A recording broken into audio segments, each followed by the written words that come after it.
Bismillahirrahmanirrahim. Assalamualaikum warahmatullahi wabarakatuh. Alhamdulillahilladzi hamdan katsiran thayyiban mubarakan fih mubarakan alaihi kama yuhibbu rabbuna wa yarda wa ala alihi wa sahbihi ajmain amma ba'd. Alhamdulillah, puji syukur kita panjatkan kehadirat Allah karena sampai saat ini kita masih diberikan rahmatnya. Salawat serta salam tetap tercurahkan kepada Nabiullah Muhammad SAW. Ia adalah seorang pemimpin yang membawa umatnya dari alam yang gelap gulita menuju alam yang terang-benderang. Langsung saja, pada kesempatan kali ini kami akan memaparkan makalah kami yang berjudul Konsep Dasar dan Ruang Lingkup serta Metode Psikologi Agama. Psikologi agama menggunakan dua kata, yaitu psikologi dan agama. Kedua kata ini memiliki pengertian yang berbeda. Psikologi secara umum diartikan sebagai ilmu yang mempelajari gejala jiwa manusia yang normal, dewasa, dan beradab. Sebenarnya kata psikologi secara harfiah berasal dari psike, jiwa, dan logos, ilmu. Dengan demikian, psikologi dapat diartikan dengan ilmu pengetahuan tentang jiwa dan dapat disingkat ilmu jiwa. Menurut Verbeek, psikologi adalah ilmu yang menyelidiki penghayatan dan perbuatan manusia ditinjau dari fungsinya bagi subjek. Menurut Dr. Randos Bimo Walgito, psikologi merupakan suatu ilmu yang menyelidiki serta mempelajari tentang tingkah laku serta aktivitas-aktivitas di mana tingkah laku serta aktivitas itu sebagai manifestasi hidup kejiwaan. Menurut Robert Hattoles, psikologi sekarang digunakan secara umum untuk ilmu tentang tingkah laku dan pengalaman manusia. Secara umum, psikologi mencoba meneliti dan mempelajari sikap dan tingkah laku manusia sebagai gambaran dari gejala-gejala kejiwaan yang berada di belakangnya. Karena jiwa itu sendiri bersifat abstrak, maka untuk mempelajari kehidupan kejiwaan manusia hanya mungkin dilihat dari gejala yang tampak, yaitu sikap dan tingkah laku yang ditampilkan. Sikap dan perilaku yang terlihat adalah gambaran dari gejala jiwa seseorang. Sikap dan perilaku baik tampak dalam perbuatan maupun mimik umumnya tak jauh berbeda dari gejolak batinnya, baik cipta, rasa, dan karsanya. Namun ada juga manusia yang manipulasi apa yang dirasakan oleh jiwanya. Hal ini bisa saja terjadi dalam sikap dan perilaku bertentangan dengan apa yang dirasakan oleh jiwanya. Mereka yang sebenarnya sedih dapat pura-pura bahagia dan tertawa, ataupun sebaliknya. Karena rasa gembira yang sangat berlebihan bisa membuatnya meneteskan air mata. Selanjutnya agama. Agama juga menyangkut masalah yang berhubungan dengan batin manusia. Harun Nasution menurut pengertian agama berdasarkan asal kata, yaitu al-din atau religi, dan agama al-din undang-undang atau hukum. Kemudian bahasa Arab, kata mengandung arti menguasai, menundukkan, patuh, utang, balasan, kebiasaan. Hal ini bisa dilihat dalam Quran surah Ghafir ayat 26 yang artinya, dan berkata Fir'aun kepada pembesar-pembesarnya, biarkanlah aku membunuh Musa, dan hendaklah ia memohon kepada Tuhannya. Sesungguhnya aku khawatir dia akan menukar agamamu dan menimbulkan kerusakan di muka bumi. Dari ayat tersebut dapat kita tarik kesimpulan bahwa agama adalah segala bentuk sistem hidup yang mengatur, menata, dan mengikat kehidupan manusia. Sedangkan kata religi berarti mengumpulkan dan membaca. Kemudian religion berarti mengikat. Adapun kata agama terdiri dari a, tidak, dan gam, pergi, mengandung arti tidak pergi, tetap di tempat atau diwarisi keturunan. Hal ini bisa kita lihat pada diri kita sendiri. Agama yang kita pegang saat ini adalah hasil dari turun-temurun nenek moyang atau orang tua kita. kita harus bersyukur karena terlahir dari keluarga Islam, maka kita juga beragama Islam. Dan setiap orang lahir sesuai fitrahnya. Orang tuanya lah yang membuat dia Majusi, Nasrani. Ini berarti lingkungan, terutama orang tua, sangat kokoh mempengaruhi terhadap agama yang dianut oleh anaknya kelak.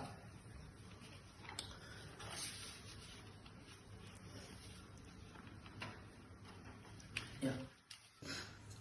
Konsep dasar psikologi agama. Konsep dasar dalam psikologi agama melibatkan pemahaman mendalam tentang berbagai aspek yang terkait dengan keagamaan. Salah satunya adalah keyakinan dan nilai. Keyakinan dan nilai memberikan landasan moral dan spiritual bagi individu, mempengaruhi perilaku serta memberikan makna pada kehidupan sehari-hari. Pengalaman spiritual juga menjadi fokus utama dalam psikologi agama. Pengalaman ini mencakup momen-momen yang menginspirasi kesadaran, kehadiran ilahi, dan hubungan pribadi dengan yang sakral. Pengalaman spiritual ini dapat memberikan kesejahteraan emosional dan psikologis yang mendalam bagi individu. B. Ruang lingkup psikologi agama. Ruang lingkup psikologi agama sangat luas dan mencakup berbagai aspek kehidupan manusia. Ini termasuk studi tentang keyakinan dan praktik keagamaan, ritus dan ritual, kesejahteraan spiritual, konflik agama, dan identitas agama dan budaya. Psikologi agama juga mempelajari dampak keagamaan dan kesehatan mental dan emosional individu, serta cara-cara untuk mempromosikan toleransi agama dan pemahaman lintas agama dalam masyarakat yang multikultural. Ruang lingkup psikologi agama sebagai disiplin ilmu yang otonom. Psikologi agama memiliki ruang lingkup pembahasan tersendiri yang dibedakan dari disiplin ilmu yang mempelajari masalah agama yang lainnya. Sebagai contoh dalam tujuannya, psikologi agama dan ilmu perbandingan agama memiliki tujuan yang tak jauh berbeda, yakni pengembangan pemahaman terhadap agama dengan mengaplikasikan metode-metode penelitian yang bertipe bukan agama dan bukan teologis. Bedanya adalah bila ilmu perbandingan agama cenderung memusatkan perhatiannya pada agama-agama primitif dan eksotis, tujuannya adalah untuk mengembangkan pemahaman dengan memperbandingkan satu agama dengan agama lainnya. Sebaliknya, psikologi agama seperti pernyataan Robert H. Tulles memusatkan kajiannya pada agama yang hidup dalam budaya suatu kelompok atau masyarakat itu sendiri. Kajiannya berpusat pada pemahaman terhadap perilaku keagamaan tersebut dengan menggunakan pendekatan psikologi.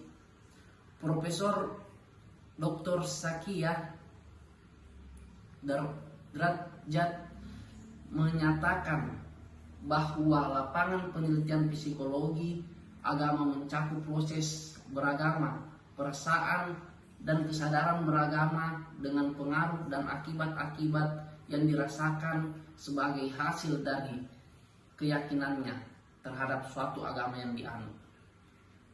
Baik, saya akan melanjutkan pemateri pertama, yaitu menurut Zakia Derajat, kesadaran beragama adalah aspek mental dari aktivitas agama. Aspek ini merupakan bagian dari keagamaan yang hadir dalam pikiran dan dapat diuji melalui introspeksi.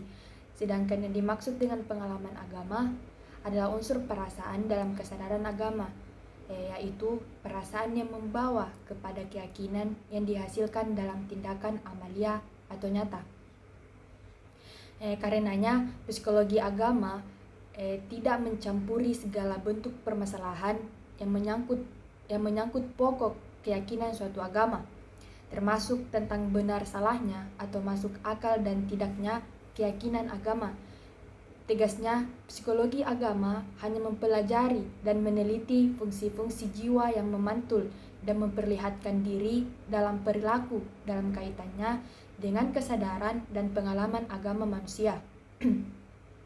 Ke dalamnya juga tidak termasuk unsur-unsur keyakinan yang bersifat abstrak atau gaib, seperti tentang Tuhan, surga dan neraka, kebenaran sesuatu agama, kebenaran kitab suci, dan lainnya yang tak mungkin teruji secara empiris.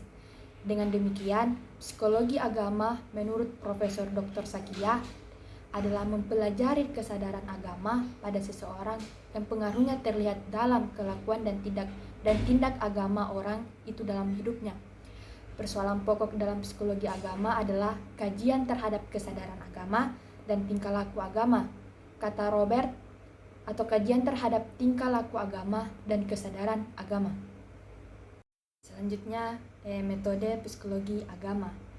Berbagai metode digunakan dalam psikologi agama untuk memahami kompleksitas hubungan antara dimensi keagamaan dan dimensi psikologis manusia. Metode tersebut antara lain yang pertama, penelitian empiris, pengumpulan data melalui observasi, kuesioner, atau wawancara untuk memahami hubungan antara variabel psikologis dan aspek keagamaan. Sedangkan yang kedua itu eksperimen, memanipulasi variabel tertentu untuk memahami efeknya terhadap perilaku atau sikap keagamaan. Yang ketiga itu studi kasus, analisis mendalam tentang individu atau kelompok tertentu untuk memahami bagaimana keagamaan mempengaruhi kehidupan mereka. Selanjutnya, yang keempat, analisis kuantitatif, menggunakan statistik untuk menganalisis data yang dikumpulkan dalam penelitian psikologi agama. Yang kelima, studi kualitatif, penelitian yang lebih mendalam dan deskriptif tentang pengalaman keagamaan individu atau kelompok.